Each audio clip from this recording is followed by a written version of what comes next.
السلام علیکم ورحمۃ اللہ وبرکاتہ۔ محترم سامعین و ناظرین، امید ہے کہ آپ لوگ خیر و عافیت سے ہوں گے۔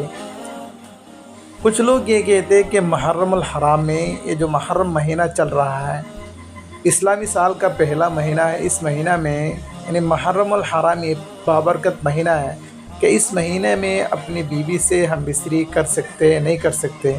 کچھ لوگ یہ کہتے ہیں کہ اس مہینہ میں اپنی بیوی سے ہم بستری نہیں کر سکتے، جائز نہیں ہے، حرام ہے، اس طرح عقیدہ رکھتے ہیں۔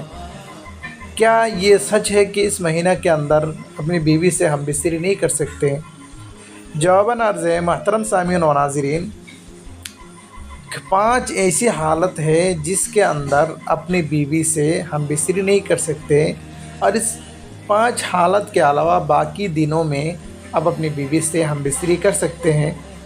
اور جو لوگوں کے اندر غلط فہمیاں ہیں، یہ غلط ہے کہ محرم الحرام ہو، جو بھی مہینہ ہر مہینہ میں اپنی بیوی سے ہم بستری کر سکتے، البتہ 5 ایسی حالت ہیں، اور وہ 5 حالت جس دن میں پیش آئے اسی دن میں اب اپنی بیوی سے ہم بستری نہیں کر سکتے۔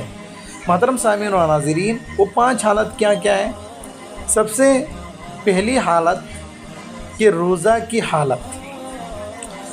آپ روزہ چاہے نفل ہو یا فرض روزہ ہو، جو بھی روزہ ہو، نفل ہو یا فرض ہو، صبح صادق سے لے کر غروب آفتاب تک اپنی بیوی سے ہم بستری نہیں کر سکتے۔ اس حالت میں اگر ہم بستری کریں گے تو روزہ ٹوٹ جائے گا اور روزہ نہیں ہوگا۔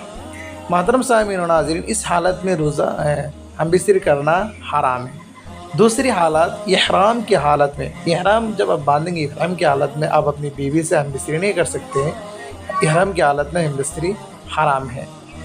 نمبر 3، حاجی کے لیے طواف زیارت کرنے سے پہلے تک، یعنی طواف زیارت کرنے سے پہلے تک اپنی بیوی سے ہم بستری کرنا جائز نہیں ہے، حرام ہے۔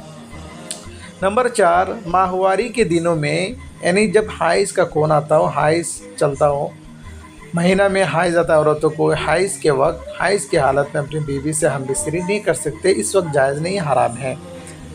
نمبر 5، نفاس کی حالت میں، یعنی بچہ کی پیدائش کے بعد جو خون آتا ہے، جتنے دن خون آتا ہے اتنے دن اپنی بیوی سے ہم بستری نہیں کر سکتے۔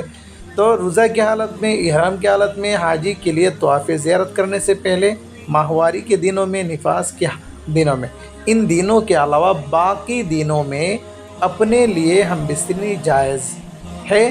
صرف ان دنوں میں کے اندر آپ کو جائز نہیں ہے، اور باقی سب دنوں میں، تمام دنوں میں آپ کے لیے جائز ہے، کوئی رکاوٹ نہیں ہے، کوئی مذائقہ نہیں ہے۔ ہاں، محرم الحرام کے اندر اگر آپ روزے رکھیں گے، 9 محرم الحرام کو، 10 محرم الحرام کو اگر آپ نفلی روزہ کی نیت کر کے روزہ رکھیں گے تو اس روزے کی حالت میں اب دن میں آپ کے لیے جائز نہیں ہوگا، اور باقی دنوں میں آپ کے لیے جائز ہے، کوئی مذائقہ نہیں، کوئی رکاوٹ نہیں ہے۔